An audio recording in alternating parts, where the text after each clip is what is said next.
Hello and welcome to this review of the Fitzhugh Trilogy historical romance book series by Sherry Thomas. I'm Olivia, your favorite resource for book recommendations you can easily screenshot. You're watching Random Olive Reads. We start with Claiming the Duchess, which is a little prequel novella to the trilogy. Clarissa is a widowed duchess throwing a house party to find herself a new husband when she's out of mourning. She invites one of her late husband's friends, Mr. Kingston, to join since she has had a fascination with him for years.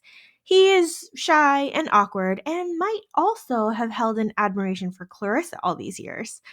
This one is a super quick short story.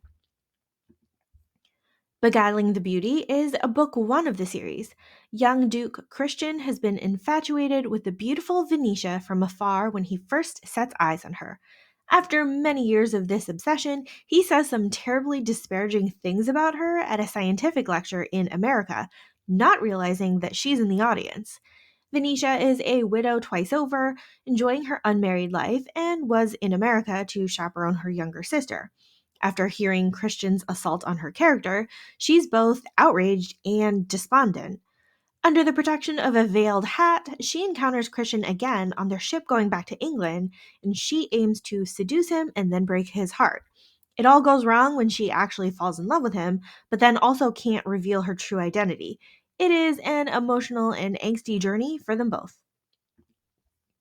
Ravishing the Heiress is book two of the series. Millie and Fitz have been married platonically for 8 years and soon to embark on their agreement to try to have children. Except that Fitz is distracted and excited by the fact that his first love is recently widowed and on her way back to England. This book is told over two timelines, showing the progress through Millie and Fitz's 8-year marriage and showing their present day friendship. Fitz had inherited an impoverished earldom, necessitating his marriage to a wealthy heiress, even though he had hopes of marrying someone else. Millie has been in love with Fitz for all this time, but she has not given him any clues about her feelings and maintained a quiet dignity and strength while he's been heartbroken over his lost love. However, over the years, we get to see Fitz become a strong and steady presence in Millie's life and ever so slowly becoming her closest friend. This book is the slowest of slow burns and heartbreaking in all the best ways. The Bride of Larkspur is book two and a half ish of the series. Now, this story is the fictional book written by David and given to Helena in the Fitzhugh Trilogy series.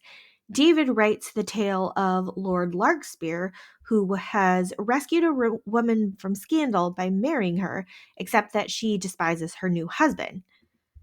He tries to seduce her into submission without letting her know that he's secretly in love with her.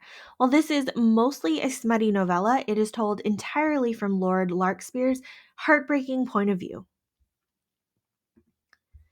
Tempting the Bride is book three of the series. Helena is nearly caught in a compromising situation with a married man and then forced to marry her brother's best friend and kind of enemy, David.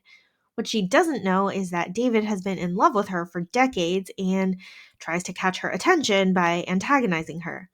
She shortly gets into an accident where she's gravely injured and wakes up with no memory of her supposed husband.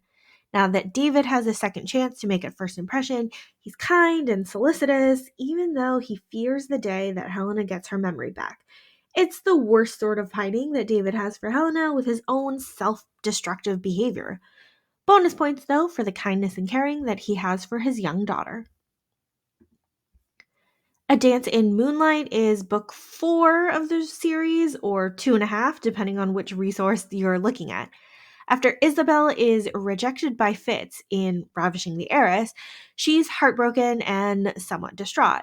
She mistakes her new neighbor Ralston for Fitz since they look so much alike, and then she propositions him. However, things take a turn towards an open and honest friendship between these two, and a relationship develops in spite of Ralston's appearance. This one was a quick novella that gives a happy ending to the so-called other woman. As expected, this series brings all sorts of angst and emotion.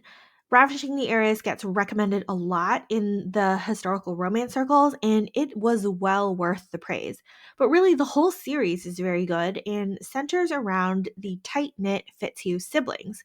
While each book can be read as standalone, I enjoyed binge reading this as a series. We get snippets of other perspectives in all three of the main books, and they really do build upon each other quite well. The timeline of the books is also really close together, making the events happen in quick succession and very bingeable. Thank you so much for watching this video. Hopefully you've decided to pick up a book or two from the series. Links to all of the books are in the description box. Like and subscribe to get updates, and you can follow me on Instagram at randomolive.